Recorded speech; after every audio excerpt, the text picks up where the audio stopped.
Yeah. Well, I think one of the things that we could talk about productively on the positive vision front are the comments. We could elaborate on the comments you made in relationship to absolute privation and poverty. And so many people who are watching and listening might not be aware, but there was plenty of doomsaying in the 1960s with regards to the population catastrophe and prognostications on the part of people like Paul Ehrlich, most famously, who wrote The Population Bomb, that by the year 2000, we'd be out of all our primary resources and everyone would be starving. And none of that happened. In fact, primary resources became more plentiful and less expensive. And we have twice as many people on the planet as he was paranoid about in the year 2000. So 8 billion instead of the dreaded 4 billion. And while that's happened, virtually everyone, it's 7 billion out of 8 billion people on the planet now have access to basic resources. And so we've all got richer and there's a hell of a lot more of us. Now, the apocalyptic moralists who want to save the planet, let's say, still are putting forward the story that what we're doing is not, quote, sustainable, that we need 5 Earths to feed everyone on the planet at the level that the West currently enjoys. And their what would you call, recipe for future progress is a limits to growth model. And the problem with the limits to growth model is, well, first of all, it's hypocritical because the people who are proposing it aren't going to be the people who are suffering from it. That's for sure. And second, it's wrong technically because, and I think you did a good job of pointing this out in the Oxford speech, poor people can't care about long-term sustainability and iterability. They're so busy scrabbling in the dirt for their next meal, trying to get fresh water, access to basic hygiene facilities, the next meal, that anything approximating a medium to long-term vision is out of their reach. And so they sacrifice the future to the present so they can survive. But if you get people up to about $5,000 per year in gross domestic product productivity per capita, they immediately start to take a longer view. And I figured this out about 15 years ago when I was perversely working on the UN Sustainable Development Goals, trying to make them less socialist and destructive than they were. And it looked to me like we could have our cake and eat it too, that the best policy possible to produce a, quote, sustainable planet would be a one that ameliorates poverty, especially on the energy front, as rapidly as possible. So that's part of a positive vision. I agree completely. And look, I'm by no means a climate expert, but even as just an outside observer, someone whose primary job is podcaster and satirist, I can see that a lot of the narratives that we have, they seem to have more in common with a religious worldview or a cult-like worldview than they do with a practical attempt to solve the real problems that we face. And I was born in the Soviet Union and I've lived all over the world in many poor countries. So, I don't have we talk so much about privilege nowadays in our society, Jordan. We've got male privilege and white privilege and all sorts of other privilege. The main privilege that we don't talk about is Western privilege. And it takes Western privilege to fail to understand that what you just said, which is that poor people don't care about, quote unquote, saving the planet because they've got more immediate priorities. And so even if you accept the entirety of the climate change argument, and this is the point that I made in the speech, whining about it or reducing consumption in Britain, which produces 1% of global carbon emissions and is responsible for another 1%, so in total 2%, it makes no difference. It will not solve the problem when China and India are busy trying to get their people to avoid starving to death. And so what I see is a kind of doomsday cult that seems to have taken over, and politically we seem to be pandering to that instead of dealing with the real challenges of the world. And by the way, it clearly has impact all over the place. I mean, if you look at what happened in Germany, Germany, for purely political and ideological reasons, shut down its nuclear power stations.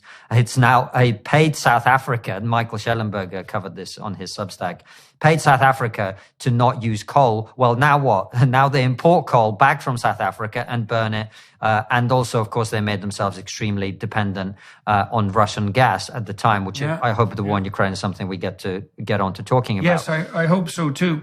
Well, yeah, so what you get in Germany is the worst, and for all those people who are watching and listening who might have environmental concerns, look, if you have environmental concerns, one of your goals is, in principle, to improve the environment. Now, if you implement a set of policies that make energy 5 times as expensive, which is what's happened in Germany, and you improve things on the pollution front, at least you could say, well, energy is much more expensive, and that's pretty hard on the poor people. But look, we've accomplished one of our own goals. And, you'd have to contend seriously with an opponent who put forward an argument like that. But if the reality on the ground is, well, we made energy 5 times as expensive, we've made ourselves hyper-reliant on the Russians and a single point of failure on the energy front, and we're producing far more pollution, particularly in relationship to coal burning, and the grid is much less reliable than it used to be. It's like, well, you didn't just fail according to my definition of failure. You failed according to your definition of failure. And so how in the world is that even possibly justified? And then I think we get into the religious realm here at that point. And so Alex Epstein has done a pretty good job of laying this out. I like Lomberg on the IPCC front, and we'll get back to that, accepting the idea that there will be something like 2 degrees of climate change in the next 100 years and figuring out what to do with that. But Epstein has pointed out in his new book, Fossil Fuel Future, he laid out something I'd also investigated in my Maps of Meaning book, this underlying religious narrative. And it's basically a Gaia narrative. It's an earth-worshipping metaphysic, and it is a religious in its implicit structure. And the idea is that the planet is a hapless, fragile virgin threatened by a rapacious, consuming, tyrannical giant, and that's society, and that the individual is a parasitical predator riding the back of that rapacious monster. And that is a religious narrative, and it's religious because it's a fundamental narrative that frames everything else, and it also partakes of the archetypal underlying structure that makes religious stories religious. And so you could conjure up an opposite story, right? And this would flesh out the religious landscape. The opposite story would be nature is a hideous Gorgon-like demon who's hell-bent at every aspect to freeze us into terror and devour us. So that's nature red in claw and tooth. Culture is the walled garden. It's the walls of the walled garden that protects us from the absolute ravages of nature. And the human being is a heroic enterpriser bent on entering into a relationship with the planet and with culture that approximates something like environmental stewardship. It's a much more positive vision. Now, it casts nature into disrepute and probably elevates culture to unidimensionally. But you need both sides of that picture in order to have a complete picture of the world. So kids are being offered an incomplete religious view of the world that's focused on nature as hapless virgin. And so everything is being sacrificed to her. And that's complicated by another fact. And Konstantin, I think this has to do with the problem that the conservatives and the liberals, for that matter, real liberals, haven't been able to come up with a promising vision. Is that, well, adolescents enter this period that Jean Piaget called the messianic. Now, not everyone gets to that point, but relatively cognitively sophisticated kids do.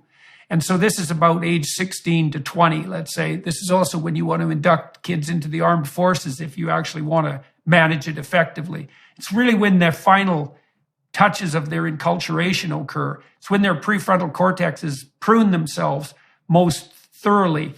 That happens also between the ages of 2 and 4, but it happens between 16 and 20. You sort of die into your adult self. Anyways, Piaget noted that people of that age, cross-culturally, have a desire to identify with a purpose that transcends themselves, and that would be cultural identity, right? And they need that. They find it in music often. They find it in their subcultures. but they need to be offered that. And there's something heroic about it because they actually do want to look outside themselves. And then, the radical, envious lefties come along and say, well, all you have to do is wave a placard at an oil company, and now you're culture hero of the universe and, standing next shoulder to shoulder with the Messiah himself. And that's pretty damn appalling, and it's certainly not true. But in the absence of an alternative vision, then people are going to gravitate towards that as they do. And so you can't exactly blame young people for that, even though it's tempting. Now, and then there's a narcissistic element too. So one of the things I really like about Bjorn Lomborg, he accepts the IPCC climate projections, 2 degrees in 100 years. He's attempted to model that as decrement in GDP production. So he figures, given current trends, we'll be 400% richer by the year 2100. But then you can knock off some percentage of that because of the costs of climate change. And that'll be non-trivial. I think he basically concludes we'll be like 350% richer instead of 400%. And that's not nothing, but it's by no means a catastrophe. And he's pointed out very clearly too that even in the IPCC reports themselves, there's no looming apocalypse. And the idea that there's a scientific consensus about the apocalypse, that's a lie. Now, I think the reason people want to fall for it is because we also like to accrue to ourselves unearned moral stature. And if we can get moral stature by waving a placard while we're complaining about an oil company while driving to the protest, then that's a lot easier than doing all the hard work that would be necessary to actually, start a family and operate properly in a community and maybe join a church or join a political party and actually tromp through the difficult process of trying to figure out how to do something concrete and real that would actually be of service. And so this woke enterprise is extremely attractive to narcissists.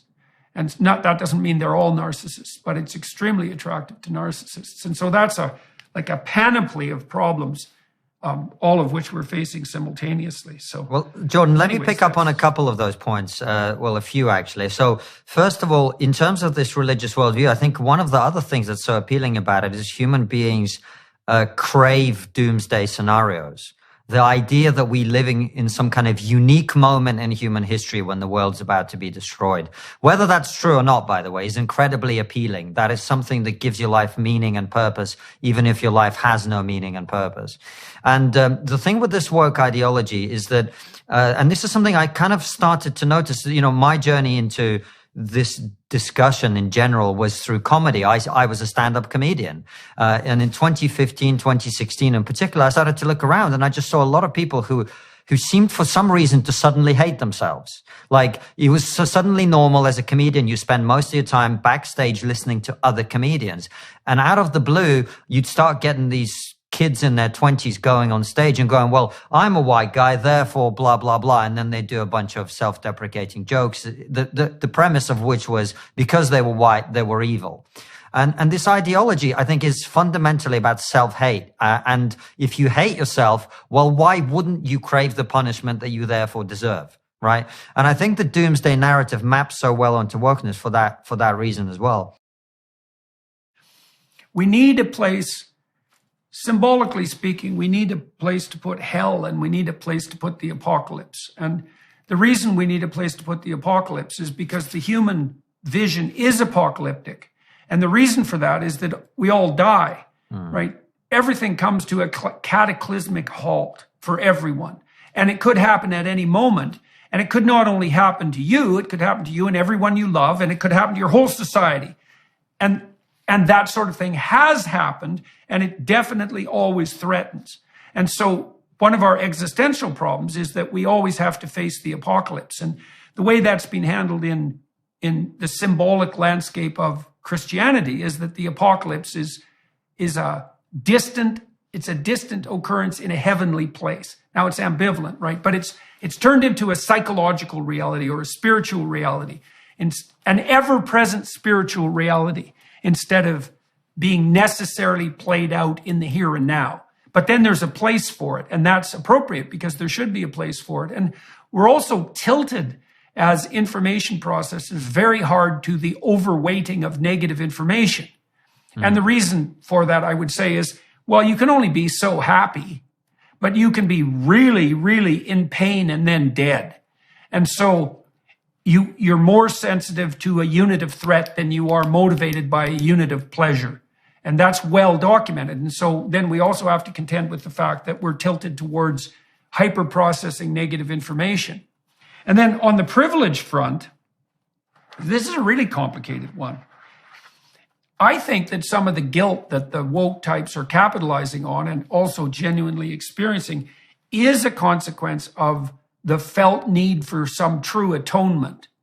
So you talked about Western privilege. And so, if you live in the West, you're in the top 1% by global and historical standards. So you are privileged. And then you have to contend with the fact that, well, you didn't really earn that, not to some degree, because your pathway forward is going to be proportionate in its success to your work. But, you're born and there are highways and there are automobiles and there's an electrical grid and you have this wealth that's offered to you. And then you might say, well, that's unearned privilege. And to some degree it is. And then the question emerges, well, what should you do about that? And one answer is to flagellate yourself and to feel guilty because there are people out there who weren't arbitrarily rewarded to the same degree you were. And that is an existential problem. And the other solution is to do whatever you can to earn the gifts you've been given, the talents you've been provided with, right? And to say, well, my goal is to justify by my actions the privileges and opportunities I have been granted, and then to work hard to extend those to the degree that's possible to the people around me and to others. And I would say that's genuine atonement. And I think everyone has to do that. And so, if you're not living a life that's as moral as you are privileged, you're going to lay yourself open on the guilt front. And then the woke ideologues are going to tear a strip off you. And certainly these kids that you've observed flagellating themselves for their privilege, they don't know how to atone for the fact that there is an unequal distribution of talents, and that seems to be built into the cosmic structure. Well, that's why I felt it was so important that someone told them that. And everything you said, particularly about how to respond to privilege, it resonates with me so much because I've been, my family's been destitute. My family's been very wealthy. I've been the son of a very rich family. I've also been someone who slept on the street for weeks. Like I've seen both of those. And what I learned from all of those experiences is that, like you said, you have to make the most of it and then extend that opportunity to other people. And that's the only way of dealing with it. And there's no other way if you want to be constructive. But let's come back to your point about a positive vision for the future and why conservatives will struggle with it. I think one of the reasons is that inevitably young people do need to rebel against something, and conservative instinctively want to suppress all rebellion because they want to avoid change. And that's why, as someone who's I call myself politically non-binary, that's why I'm excited about talking about this political vision and positive, not political, a positive vision of the future, because I think that's what's needed. And I don't think the anti-woke position, which a lot of us have had to engage in for some time, is going to be the answer, because you have to have something that people buy into, and it can't be normative in the way that conservatives often want it to be. You must do this. That's not going to work with young people. They don't want that. What they want is something that allows them to channel their rebellion into something heroic and productive, as you said, which is why I think showing young people the way out of wokeness through what I talked about in the speech and what you and I just talked about, which is work hard, build and create. That is going to be the way. And I think you probably know my friend Melissa Chen. She tweeted something about this years ago that I thought it was so spot on. She said, you cannot remain woke if you build anything, whether that's a business, whether that's muscle, whether that's a family. And that's why I challenge these kids at the Oxford Union and the audience who were watching, of course, to build and create things. Because the moment you start, you suddenly find out that, hey, just whining about stuff doesn't work. And when you get down to the business of doing things, turns out there's a reason that things are the way they are. There's a reason things don't work quite the way you'd like them to, because reality suddenly comes into conflict with ideology. And so that's why I think it's so important to give kids and young people a path to doing things, because it's only when you're doing things that you start to realize the limitations. And I'm a huge fan of Thomas Sowell, and this is one of his things that he always says, that there are no solutions, only trade-offs. And you only learn this as a young person by the experience of doing stuff. Because when you're young, you come at the world and you go, well, the world isn't perfect. I must perfect the world. And no one's explained to you, and you probably didn't listen if they tried to explain to you. The fact is, the world is not perfectible. The world will always be imperfect, and all you can do is tinker at the edges to try and improve it.